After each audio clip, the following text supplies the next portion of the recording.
Assalamu alaikum, this is Muzaffar Karachi and you are getting this tutorial through Muzaffar's online academy। आज हम क्या discuss करने जा रहे हैं? आज हम डिस्कस करने जा रहे हैं एरर डिटेक्शन। ठीक है, मगर उससे पहले ये मैंने कुछ क्वेश्चंस आपके लिए बनाए, आप लोग इसको वीडियो को पॉज करके और ये क्वेश्चन सॉल्व कर लें। ठीक है, इनमें कुछ जुमले गलत हैं और कुछ जुमले बिल्कुल ठीक हैं, तो जो गलत जुमला है उसको आपने ठीक करना है और जो ठीक जुमला है उसको आपने सिर्फ ओके करना है। ठीक है, फिर ये लेक्चर आपने सुन लेना है, उसके बाद आप लोग इसको दोबारा से सॉल्व कर लेंगे। ठीक हो गया? ओके, अब पढ़ते हैं एरर डिटेक्शन। आपको मैं समझाता हूँ, मैंने कल बताया था कि मैं आपको रूल्स समझाऊंगा एरर डिटेक्शन के। ठीक है, अब एक चीज़ समझें कि एरर डिटेक्शन का कंसेप्ट क्या है। सबसे पहले हम समझते हैं इसका कंसेप्ट क्या है। एरर डिटेक्शन का मतलब होता है कि एरर को डिटेक्ट करना, मगर ये इंग्लिश में कुछ स्पेसिफाइड एरियाज़ होते हैं जहाँ से वो एरर डिटेक्शन देते हैं। ठीक है, मिसाल के तौर पर वो सबसे पहले सब्जेक्ट वर्ब एग्रीमेंट, ठीक है, इसमें से एरर डिटेक्शन आती है। 5 स्पेसिफाइड एरियाज़ होते हैं जिसमें से एरर डिटेक्शन किसी भी एग्ज़ाम में वो पूछ सकते हैं। एक हो गया सब्जेक्ट वर्ब एग्रीमेंट, ठीक है। दूसरा हो गया आपका पार्ट्स ऑफ स्पीच, उसमें वो देते हैं आपको, मिसाल के तौर पर नाउन में से दे देंगे कि ऐसा कोई नाउन दे देंगे जो सिंगुलर और प्लूरल सेम होता है। वो चलो मैं आपको आगे चल कर पढ़ाऊँगा कि किस तरह पार्ट्स ऑफ स्पीच में देते हैं। फ़िलहाल आप ये समझिए कहाँ से किन एरियाज़ में से एरर डिटेक्शन आ रहा है। सब्जेक्ट वर्ब एग्रीमेंट्स में से आता है, दूसरा पार्ट्स ऑफ स्पीच में से, तीसरा टेंसेस में से, चौथा प्रीपोजिशन में से। प्रीपोजिशन को अलग करके इसलिए लिखा है क्योंकि प्रीपोजिशन में से काफ़ी एरर डिटेक्शन आते हैं और उसमें से सॉल्व करना ज़रा मसला भी होता है क्योंकि उनमें काफ़ी चीज़ें याद करने की भी होती हैं। और पांचवा टेक क्वेश्चन में से। अब ये 5 एरियाज़ ऐसे हैं जिनमें से एरर डिटेक्शन निकलता है। हम क्या करेंगे? हम लोग ये करेंगे कि हम लोग एक एक को अलग अलग समझेंगे। सब्जेक्ट वर्ब एग्रीमेंट को अलग समझेंगे, उसमें से गलतियाँ कैसे निकल रही हैं वो मैं आपको समझाऊंगा। उसके बाद पार्ट्स ऑफ स्पीच में से, टेंसेस में से, प्रीपोजिशन में से और टेक क्वेश्चन में से। इसमें हमारे 5 लेक्चर्स हो जाएंगे, मगर उसके बाद एरर डिटेक्शन में आपको कोई मसला नहीं रहेगा। जो पहले लेक्चर से अटेंड किए हैं आपने, वो मैंने पॉइंट्स बताई थी। अब हम इसको सीक्वेंस के साथ लेके चल रहे हैं। ठीक है, चलें। अब जो मैंने पहली पॉइंट बताई थी वो क्या बताई थी? Subject verb agreement. ये आपका टॉपिक अगर समझा हुआ होगा तो आपको कोई भी वो एरर उसमें से देंगे तो आप आराम से कर लेंगे। और ये टॉपिक इंतहाई आसान है, ज़रा टेक्निकलिटी से समझने हमने। ठीक है, पहली पॉइंट कौन सी है? पहली पॉइंट ये है कि 2 सिंगुलर वर्ब, ठीक है, 2 सिंगुलर वर्ब को छोड़ें, 2 सिंगुलर नाउन और प्रोनाउन ये आपस में मिले होंगे तो आपका क्या बनेगा? ये एंड से, अच्छा, 2 सिंगुलर नाउन हो या प्रोनाउन हो। मिसाल तौर पर मैं बोलता हूँ John and Ali are brothers, ठीक है, ये सिंगुलर नाउन है, ये भी सिंगुलर नाउन है। कनेक्ट किससे हुए हैं? एंड से। जब 2 सिंगुलर नाउन एंड से कनेक्ट हुए हुए होंगे तो वर्ब क्या आएगा? वर्ब आपका कौन सा आएगा? प्लूरल। सही है, कोई भी 2 नाउन जो एंड से कनेक्टेड होंगे उनके आगे वर्ब कौन सा आएगा? प्लूरल। एक और मिसाल देख लेते हैं। हम बोलते हैं मिसाल तौर पर gold and silver are precious metals, ठीक है। अब यहाँ पे एंड आ गया, जब एंड आ गया तो आगे क्या आ जाएगा? आर आ जाएगा। समझ में आ गई पहली पॉइंट? 2 सिंगुलर नाउन होंगे which are connected by and that must be followed by plural verb. सही है, ये पॉइंट आपकी क्लियर हो गई। आगे चलते हैं दूसरी पॉइंट। अब मैंने क्या पॉइंट बताई कि एक सिंगुलर नाउन हो, बीच में एंड हो, दूसरी सिंगुलर नाउन हो, क्या आएगा, वर्ब प्लूरल आएगा। यही पॉइंट मैंने बताई ना पहली, ठीक है। अब हम क्या समझते हैं, अगर दो नाउन हैं मगर वो कनेक्टेड किससे हैं, एंड से हैं, मगर वो शो एक आइडिया को कर रहे हैं, तो फिर सिंगुलर वर्ब आएगा। कैसे, ये देखें, हम बोलते हैं मिसाल time and tide waits for none. ये पहली पॉइंट थी जो मैं समझाई पहली। अब जो हम एक्सप्लेन कर रहे हैं दूसरी एक्सप्लेन कर रहे हैं, ठीक है। Time and tide waits for none, यहाँ पे एंड लगा हुआ है, उसके बावजूद हमने यहाँ पे सिंगुलर वर्ब लगा दिया है। वजह ये है कि ये दोनों जो टाइम एंड टाइड है, ये दोनों ये एक आइडिया को शो कर रहे हैं, वन आइडिया को शो कर रहे हैं। कोई भी ऐसी चीज़ जो वन आइडिया को शो करेगी, भले ही वो एंड से कनेक्टेड हो, मगर जो वर्ब आएगा वो फिर सिंगुलर आ जाएगा। आपको होपफुली पता होगा ना सिंगुलर वर्ब्स कौन से हैं। थोड़ा सा मैं बता देता हूँ जो बच्चे नए, सिंगुलर प्लूरल वर्ब्स जो हैं, अब ये जो इज़ है आपका, ये सिंगुलर है, ये हैज़ आपका सिंगुलर है, ये वॉज आपका सिंगुलर है। अब प्लूरल को देखते हैं कौन कौन से हैं, आर है, हैव है, वर है, और भी काफ़ी सारे हैं। इनको याद करने का एक तरीका ये भी है कि देख लें सारे एस पे ख़त्म हो रहे हैं ना, तो ये सारे सिंगुलर हैं, वो प्लूरल है। तो मैं पॉइंट ये समझा रहा था आपको कि दो सिंगुलर नाउन हो, वो एंड से कनेक्टेड होंगे, तो आगे वर्ब जो है प्लूरल आता है। जैसे मैं बोलता हूँ Muzaffar and Ali are students of NUML university. वो आर मैंने क्यों लगाया, क्योंकि वो दो सिंगुलर नाउन थे, ठीक है। मगर इसमें एक और पॉइंट है, दूसरी पॉइंट बता रहा हूँ। दूसरी पॉइंट ये है कि कोई भी ऐसे वर्ड्स हो सिंगुलर जो एक ही आइडिया को शो करें, तो फिर आगे सिंगुलर आएगा, ठीक है। मैं आपको इसका एक और एग्जांपल बता देता हूँ, ठीक है।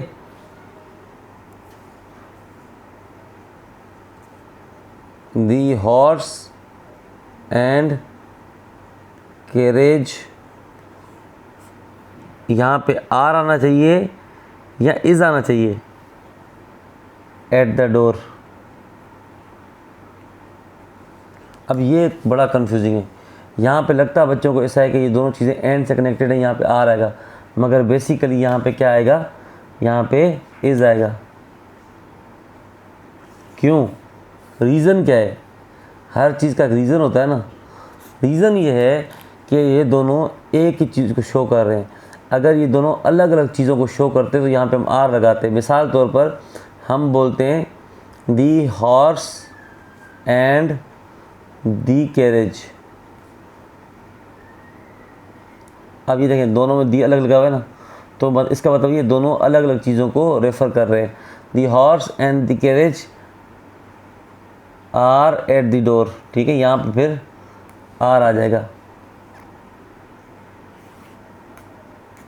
मैं रिपीट कर देता हूँ, मैं पॉइंट ये समझा रहा था कि दो चीज़ें भले एंड से कनेक्टेड हों, मगर if they are showing one idea, तो आगे वर्ब सिंगुलर आएगा। ये पॉइंट मैं समझा रहा था, जिसका मैंने एग्जांपल दिया, the horse and carriage is eight the door, ठीक है।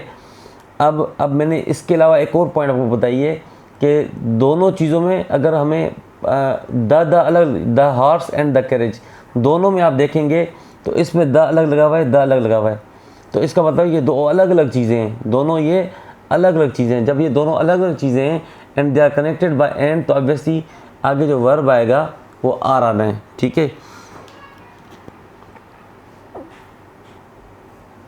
दूसरा हम एक और मिसाल ले लेते हैं, ब्रेड एंड बटर। अब ब्रेड एंड बटर ये आपने देखा होगा कलेक्टिवली इस्तेमाल होते हैं, they always refer to the same idea, make a good breakfast, ठीक है। अब bread and butter because they both are showing referring to the one idea, even if they are connected by and, it must be followed by singular verb. यहाँ पे make नहीं होगा, यहाँ पे क्या आ जाएगा, मेक्स आ जाएगा, ठीक है। I hope I am making some sense, ठीक है। अब तीसरी पॉइंट समझाता हूँ मैं आपको,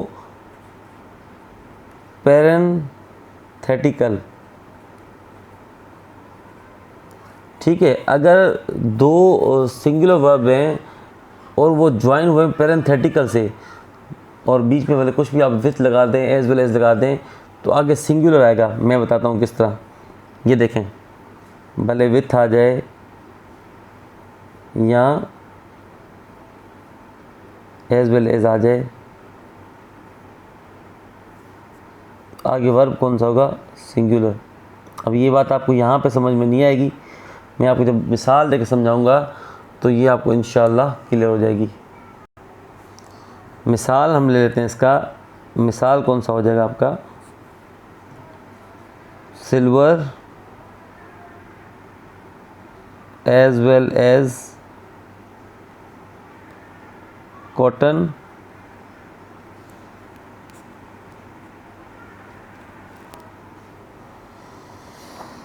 हैज़ फॉलन इन प्राइस। ठीक है, अब यहाँ पे क्या आ जाएगा? यहाँ पे आपका भाई साहब आ जाएगा हैज़। वजह ये है, मैंने ये इसको बोलते हैं पैरेंथेटिकल। ये जो दोनों को बीच में रख दिया, दोनों को, silver as well as cotton. अब ये एज वेल एज बीच में आ गए, ठीक है, दोनों जो सिंगुलर नाउन है, तो आपका क्या आगे वर्ब आएगा? हैज़ आएगा। ठीक है, मैं बोलता हूँ I as well as my brother are going to Karachi और is going to Karachi. Is going to Karachi, क्योंकि एज वेल एज आ गया है और ये पैरेंथेटिकल में क्लोज्ड है। विथ के साथ एक और मिसाल मैं आपको बता देता हूँ। आप बोलते हैं the CM with his MPAs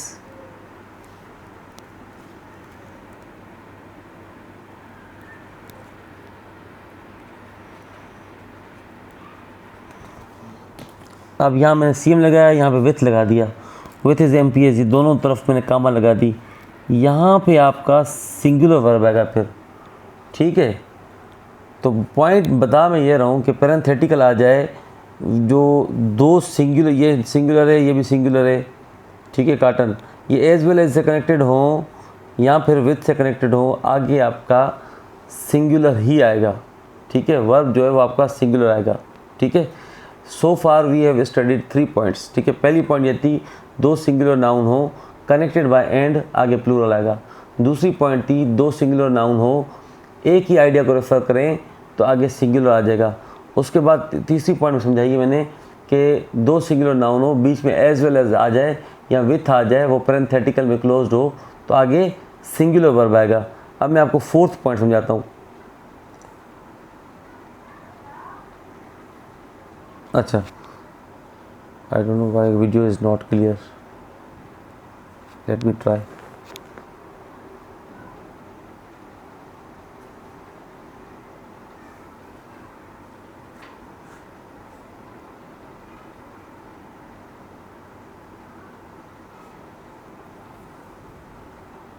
ये आपने पढ़ा होगा ना आर, ये आपने पढ़ा होगा नार।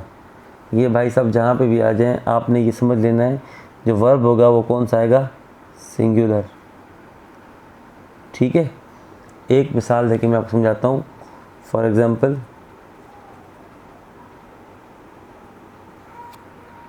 हम एग्जाम्पल ले लेते हैं मिसाल के तौर पर,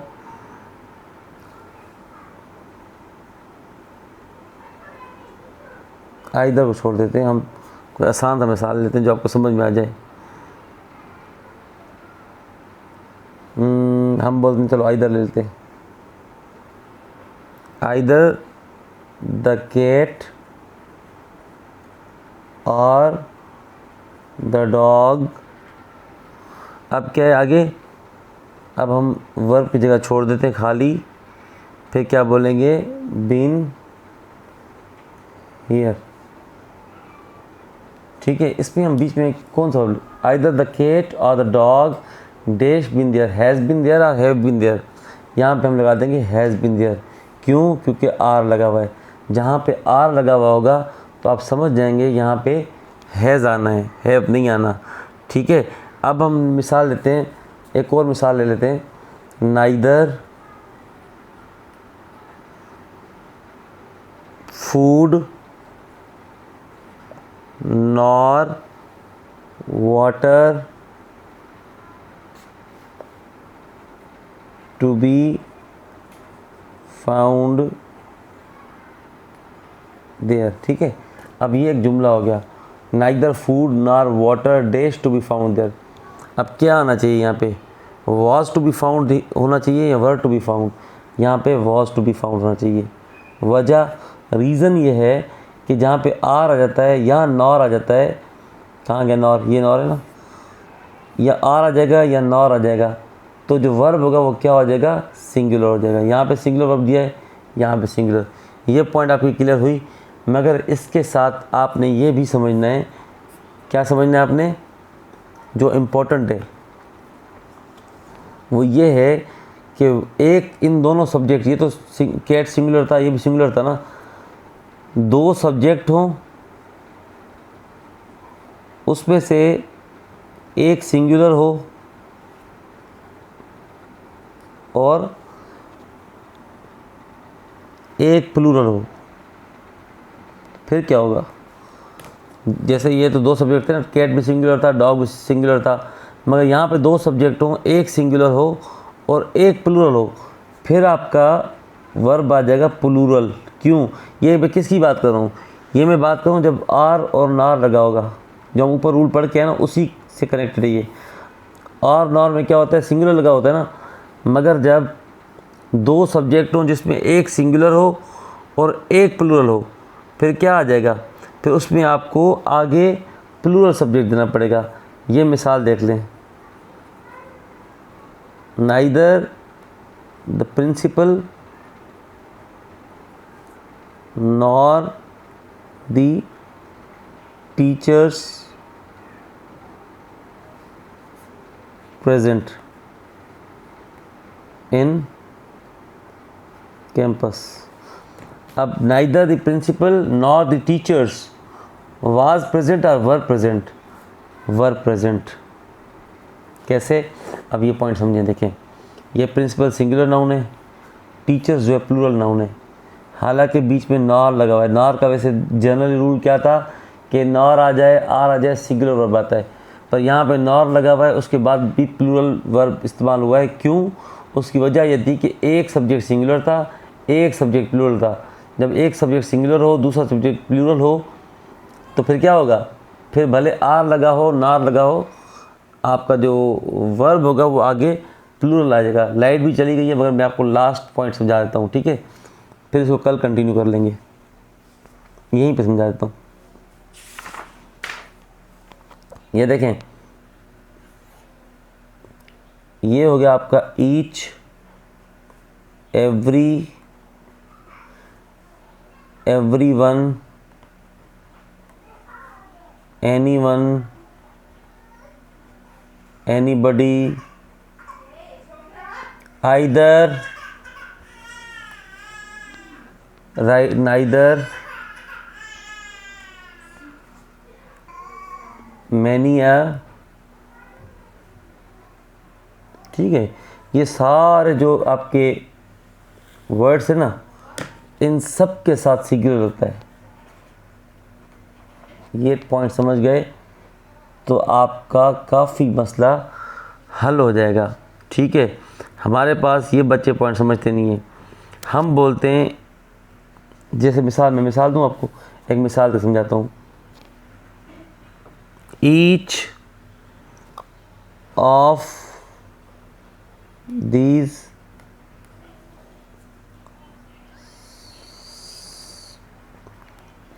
substances, each of these substances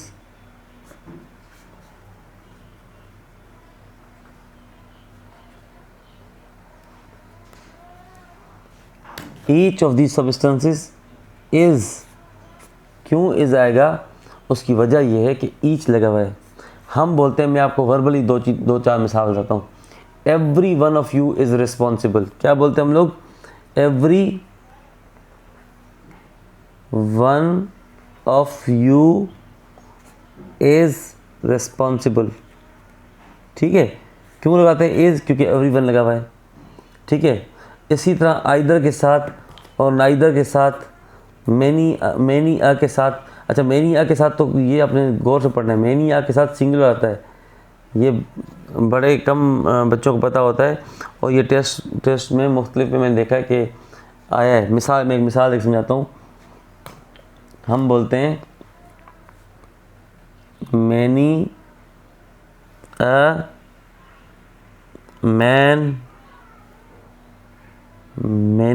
man has done so. यहाँ पे क्या लगा हुआ है? यहाँ पे आपका हैज़ लगा हुआ है। क्यों? क्योंकि मैनी आया है। मैनी आ जाए, इधर आ जाए, ना इधर आ जाए, anybody, anyone, everyone, each, every, सब के साथ आपने सिंगुलर वर्ब लगाना है। ये हमारा सब्जेक्ट वर्ब कंप्लीट नहीं हुआ, ये हम इंशाल्लाह कल कंटिन्यू करेंगे। ठीक है।